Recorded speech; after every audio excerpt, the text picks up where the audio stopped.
The creature had been sleeping for 3,000 years. His name was, and every spacefaring civilization in the known galaxy knew that name. They spoke it in whispers. They taught their children to fear it.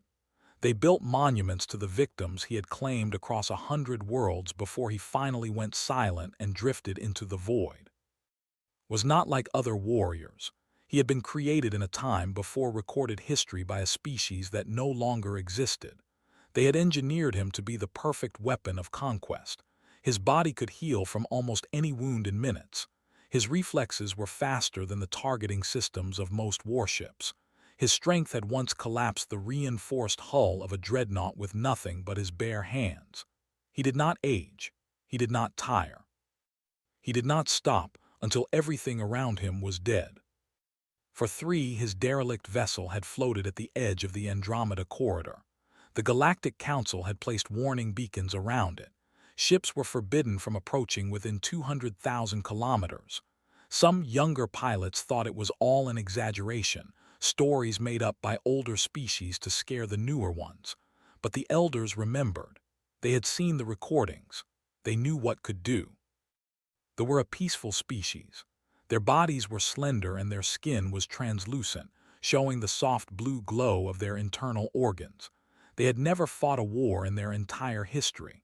Their civilization was built on diplomacy, trade, and the careful cultivation of relationships with other species. There was home to 12 billion souls, and their colonies spread across 40 star systems.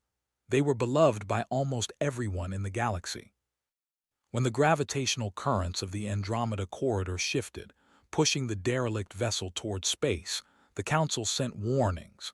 They urged the to evacuate, but 12 billion people could not simply pack up and leave.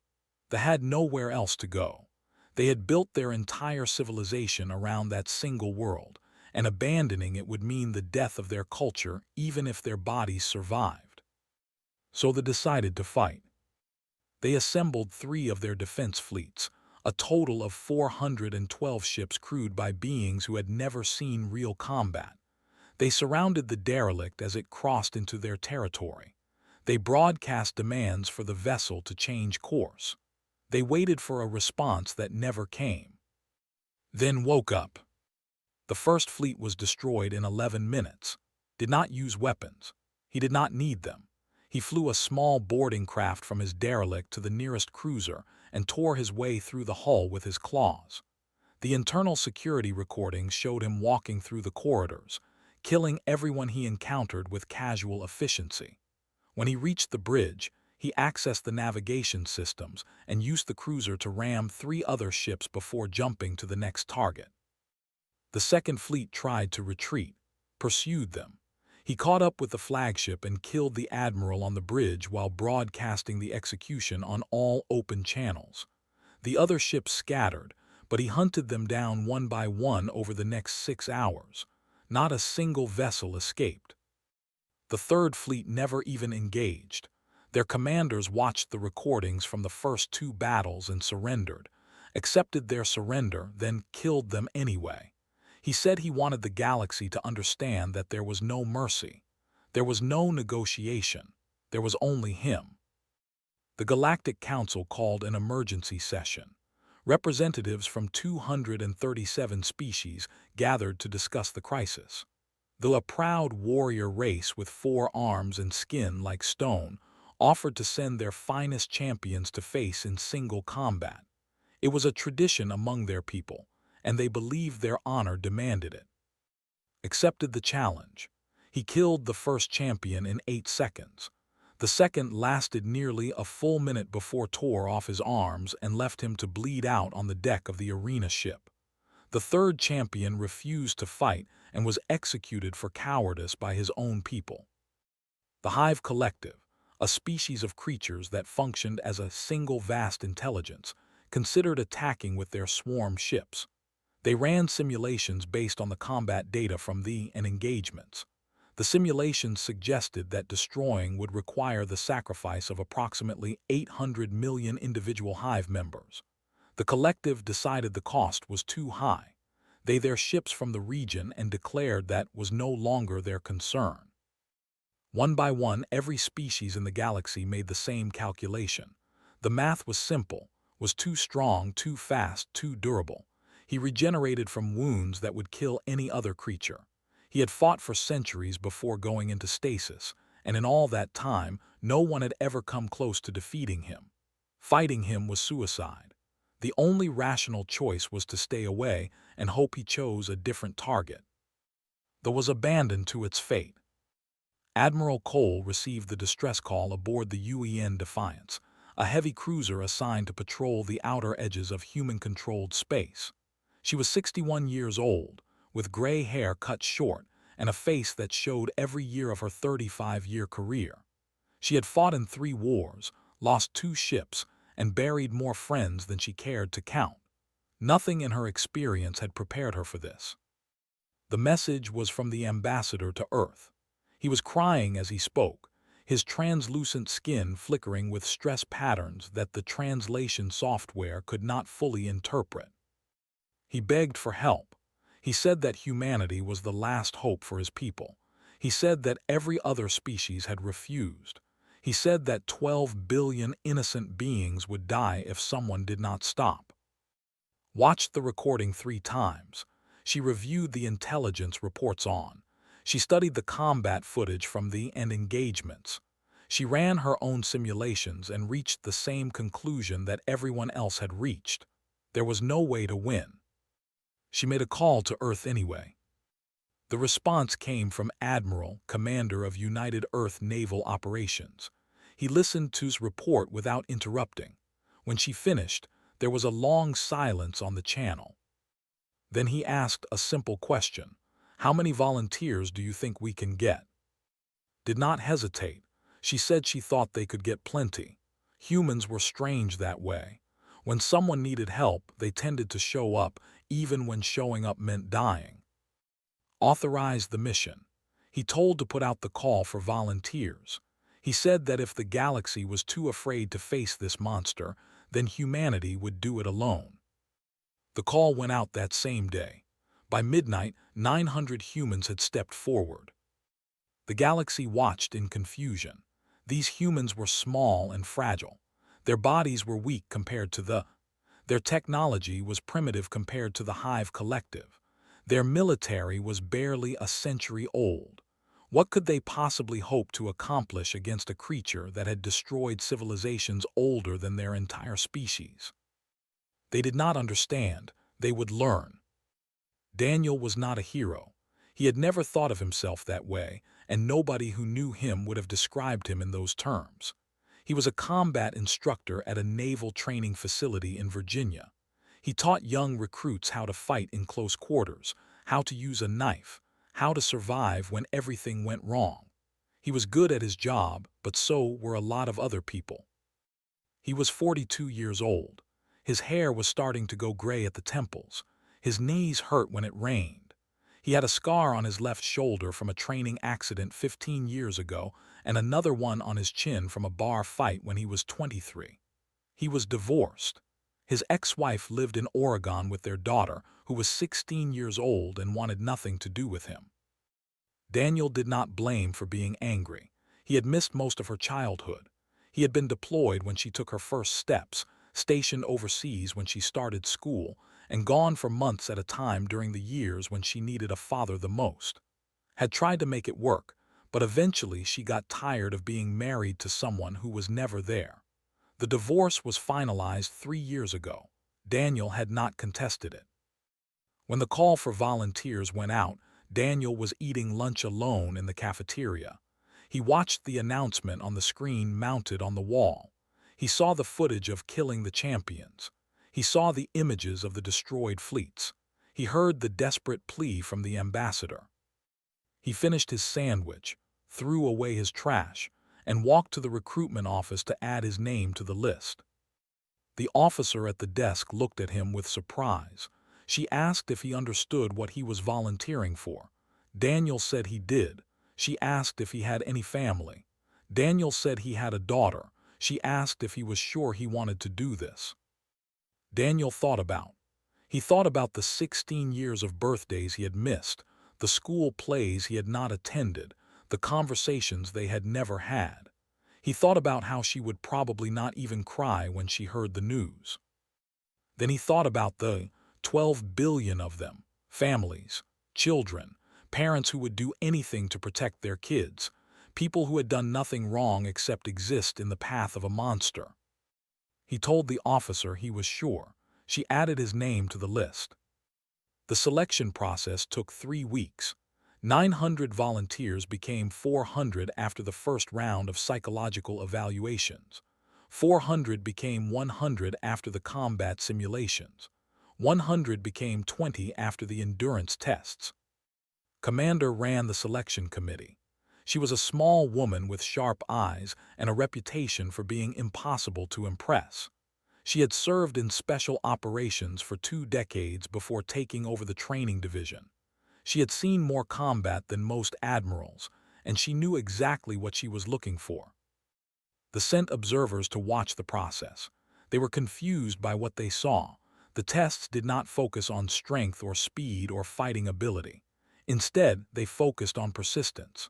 The candidates were placed in impossible situations and evaluated on how long they continued to function. They were deprived of sleep, starved, frozen, beaten. They were told that they had failed and should give up. The ones who gave up were eliminated. The ones who kept going moved forward. One of the observers asked Commander why she was testing for stubbornness instead of combat skill. Explained that could not be beaten through skill.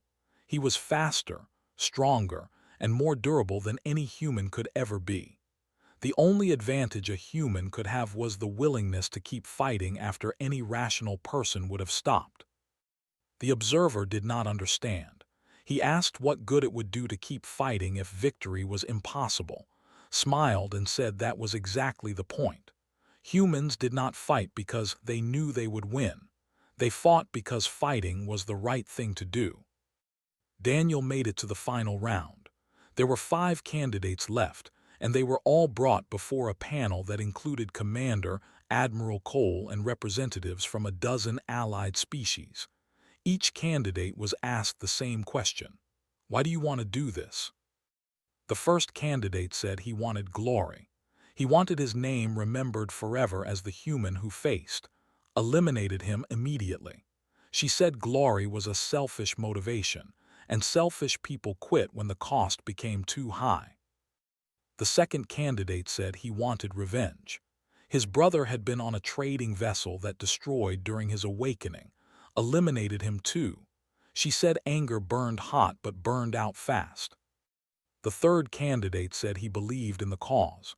He gave a speech about justice and righteousness that lasted nearly 10 minutes, thanked him for his passion and eliminated him. She said belief was fragile and could be shaken by doubt. The fourth candidate said nothing. He simply shook his head and walked out of the room, let him go without comment. Then it was Daniel's turn. He sat down in front of the panel and waited for the question. When it came, he took a moment to think before answering. He said he did not know if he could win. He said he probably could not. He said that was a monster, and monsters did not lose to middle-aged combat instructors from Virginia. But he said that they had families. They had children who were scared. They had parents who were trying to protect them. And right now, the entire galaxy had decided that those families were not worth the risk. Someone had to show them that they were wrong. Someone had to stand up and say that those lives mattered, even if standing up meant dying. He said he was not brave. He was just a guy who had made a lot of mistakes and missed a lot of chances. He had not been there for his own daughter. He could not change that. But maybe he could be there for someone else's children. Maybe he could do one good thing that would mean something. Studied him for a long moment. Then she looked at the other panel members. None of them objected. She told Daniel that he had been selected. The duel would take place in 3 days. She told him to get some rest and said that someone would bring him everything he needed to prepare. Daniel nodded and stood up to leave. At the door he paused and turned back. He asked one question. He asked if she thought he had any chance at all. Did not lie to him. She said she did not think so. She said the odds were worse than anything she had ever seen. She said that by every measure she knew, he was going to die. Daniel accepted this. He thanked her for her honesty. Then he walked out to prepare for the end of his life. The galaxy had avoided the ancient warrior for 3,000 years. In 3 days, a human was going to face him alone. The message was broadcast across every channel in the galaxy. Admiral Cole stood on the bridge of the UEN Defiance and spoke directly to, challenging him to single combat on behalf of the human species. Her voice was calm and steady. She did not beg or plead. She simply stated the terms and waited for a response. Answered within the hour. His face appeared on screens across 1,000 worlds. He was massive, nearly 8 feet tall, with gray skin covered in scars that told the story of centuries of violence. His eyes glowed with a faint red light that seemed to pulse with his heartbeat. When he spoke, his voice was deep and filled with amusement. He said he had never heard of humans before. He said they must be a very young species, too new to know how the galaxy worked. He said he would teach them. He said he would accept the challenge and kill their champion as he had killed all the others. He said their screams would be entertaining. The Galactic Council offered to host the duel on neutral ground. They selected a barren moon in an unclaimed system, a place where no civilization had any stake in the outcome. Ships from 47 species gathered to witness the event. Betting pools opened across the galaxy. The odds against the human were astronomical. Most species did not even bother to calculate them. Daniel spent his last days preparing. The Navy gave him the best equipment they had. His combat suit was reinforced with the strongest materials human science could produce. His weapons were designed specifically for this fight, including a combat knife made from an alloy that could cut through starship armor. Medical stimulants were built into the suit to keep him moving even after injuries that would normally kill a man. None of it would be enough. Everyone knew that. But they gave it to him anyway because it was all they could do. Admiral Cole visited Daniel the night before the duel. She found him in his quarters, sitting on his bunk and staring at a small data chip in his hands. She asked what it was. He said it was a message from his daughter. Had recorded it that morning. She said she was sorry for being angry at him. She said she understood now why he had been gone so much. She said she wished they had more time together. She said she loved him. Asked if he had listened to it. Daniel shook his head. He said he was saving it for after. He said it gave him something to come back to. Sat down beside him. She had known a lot of soldiers in her career. She had seen bravery and cowardice in equal measure. She knew that what Daniel was doing went beyond bravery. It was something she did not have a word for. She told him that they were watching. The entire species was gathered around screens, waiting to see if someone would finally stand up for them. She said that no matter what happened tomorrow, those people would never forget what he was about to do. Daniel nodded slowly. He said that was enough for him. The next morning, a transport carried Daniel to the moon, accompanied him as far as the landing zone. The barren landscape stretched out in every direction, gray rocks under a black sky. There was no atmosphere to speak of, just a thin layer of gases that did nothing to soften the harsh radiation from the distant sun.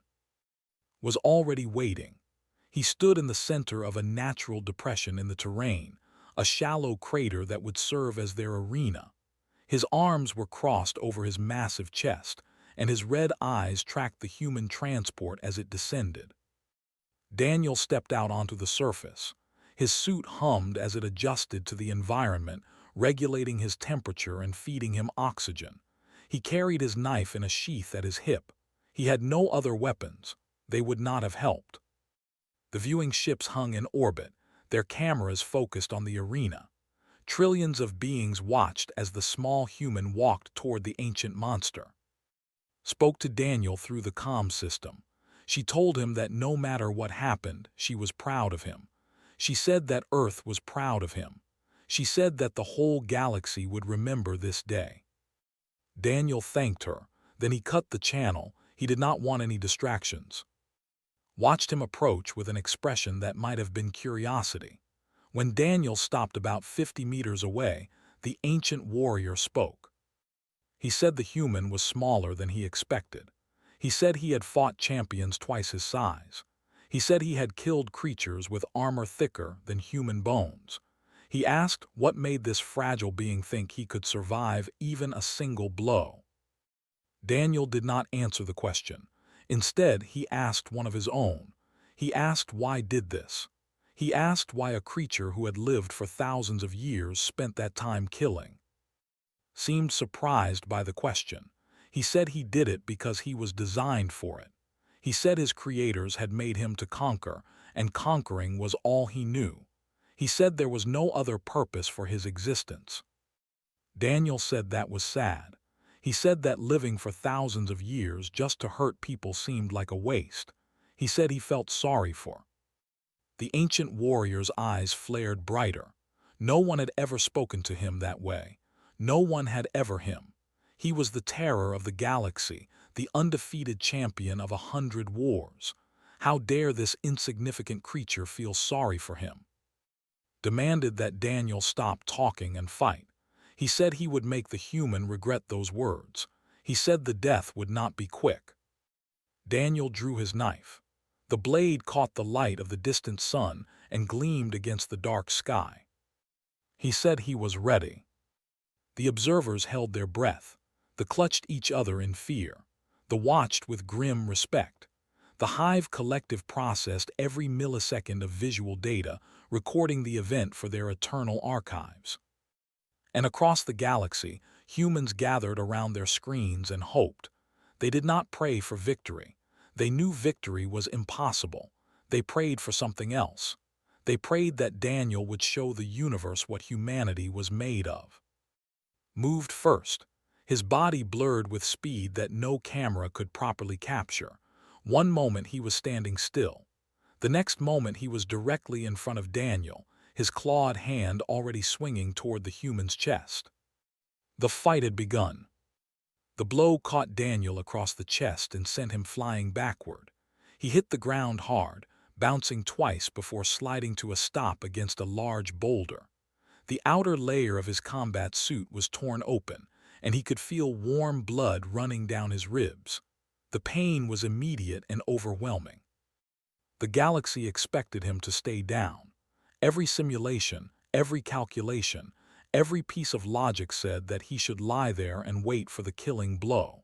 That was what the champions had done. That was what every rational being would do when faced with certain death. Daniel got up. He pushed himself to his feet, one hand pressed against his wounded chest.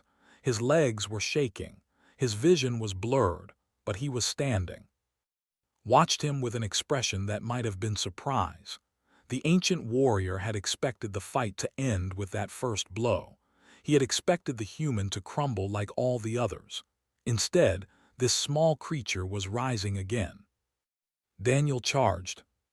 He knew he could not match in speed or strength. He did not try. Instead, he used what he had. He used the low gravity of the moon to change his trajectory mid-leap. He used the glare of the sun to approach from an angle that would blind his opponent for half a second. He used every trick he had learned in 2 decades of combat training. His knife found flesh. The blade sank into his arm, cutting through muscle that should have been too dense to penetrate. Blue-black blood sprayed across the gray rocks. But even as Daniel pulled the knife free, he could see the wound closing. The flesh knitted itself back together in seconds. The blood stopped flowing. Within moments, there was no sign that the injury had ever existed. Struck again.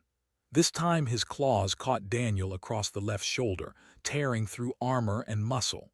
Daniel spun with the impact, using the momentum to roll away before could follow up.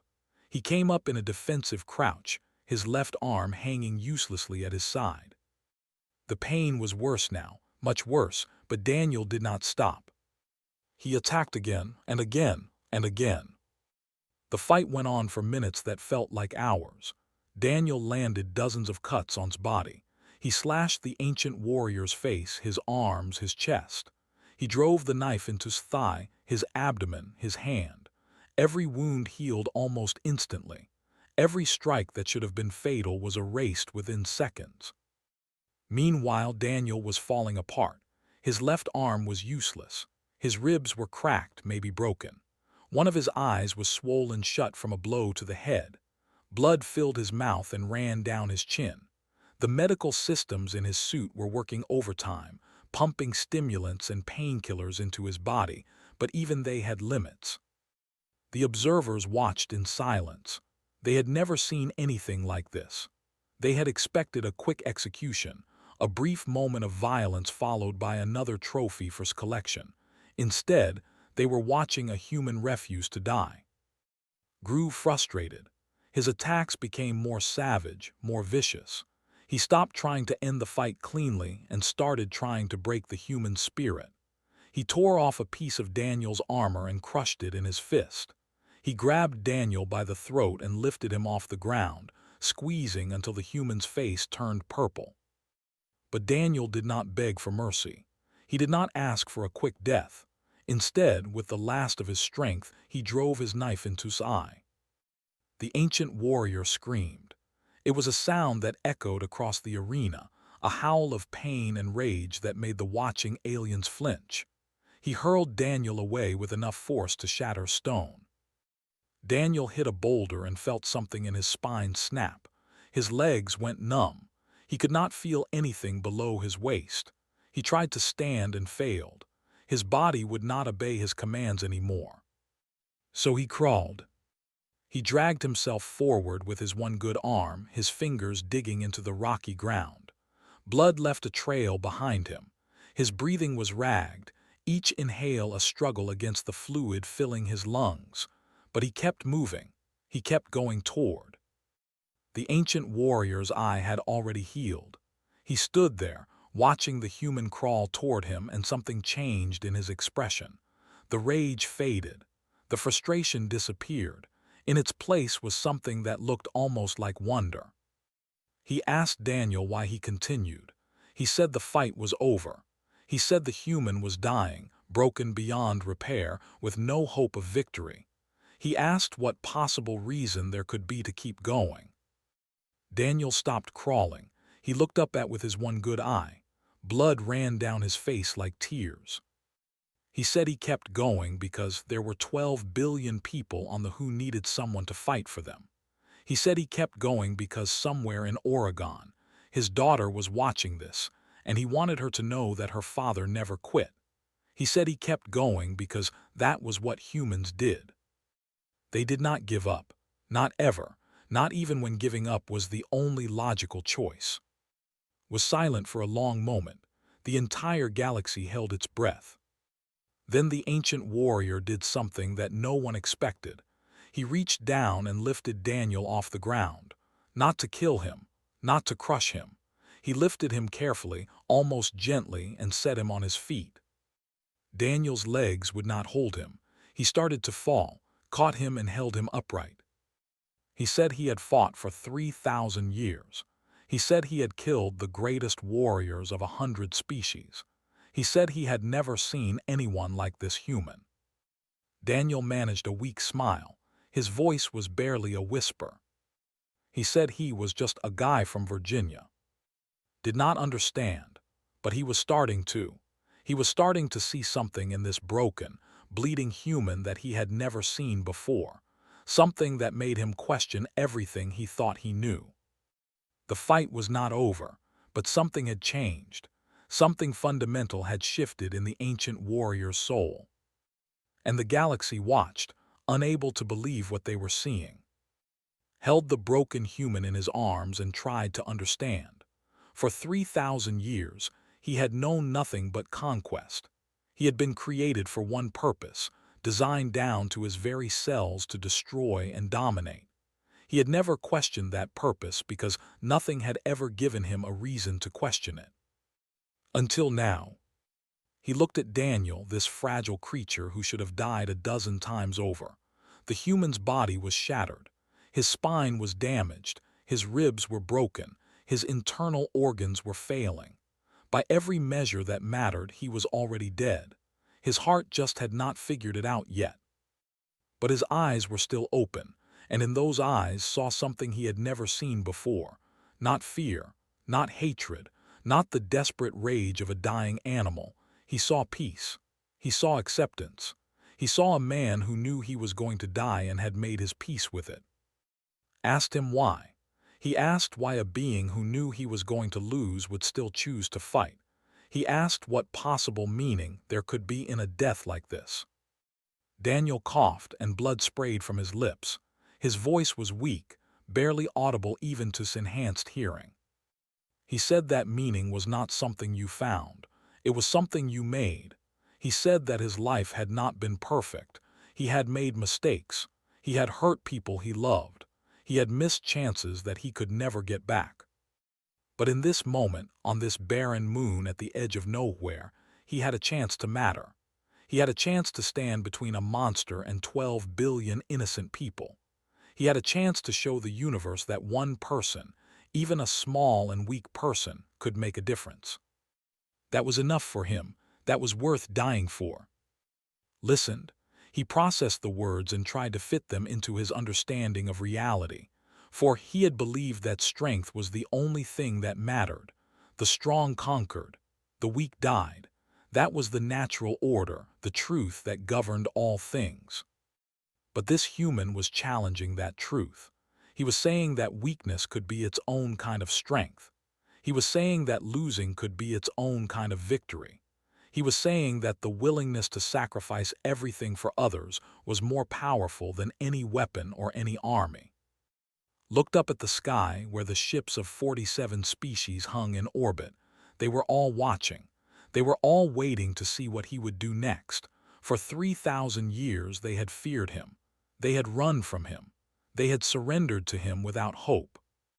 And now, because of this one human, they were starting to believe that maybe fear was not the only option. Made a decision. He lowered Daniel gently to the ground, careful not to cause any more damage. Then he straightened up and addressed the watching galaxy. He said that the combat was over. He said that the human had not defeated him in body. No creature in the galaxy could do that. But the human had done something else, something that had not thought possible. He had defeated the purpose for which was made. For 3,000 years, had conquered because that was what he was designed to do. He had never questioned it because no one had ever given him a reason to question it. But this human, this small and fragile being, had shown him that there was more to existence than destruction. He had shown courage, not the courage that comes from strength, but the courage that comes from choosing to do what is right even when you know you will fail. He had shown love, not the love that demands something in return, but the love that gives everything and expects nothing. He had shown humanity. And that word, realized, meant something profound. It did not just describe a species. It described a way of being, a choice to care about others more than yourself, a willingness to suffer so that strangers might live. They had fought for honor. The Hive Collective had calculated odds. They had pleaded for mercy.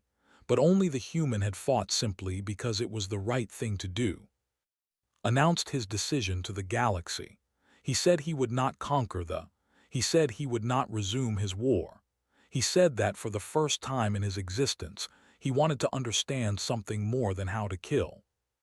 He said he would watch humanity. He would learn from them. He would try to comprehend this strange quality that made them willing to die for others. Perhaps, in time, he would understand. Then he turned and walked away. He crossed the arena, climbed aboard his boarding craft, and flew into the darkness of space. He did not look back. He did not issue threats or warnings. He simply left. The galaxy was stunned into silence. Admiral Cole was the first to move. She ordered the medical teams to retrieve Daniel immediately. They found him lying on the rocks, barely conscious, his body broken in ways that would have killed any other human. But he was still breathing. His heart was still beating. And he was smiling. The medical technology was far beyond anything humans had developed. Over the next several weeks, they worked on Daniel constantly, repairing damage that should have been irreparable. They rebuilt his spine. They healed his internal organs. They gave him back the use of his legs. When he finally woke up, the first thing he asked for was the data chip with his daughter's message. He listened to it 3 times, tears streaming down his face. Then he asked to make a call to Earth. Was waiting. She had been waiting since the fight ended. When she saw her father's face on the screen, she burst into tears. She told him she loved him. She told him she was sorry for being angry.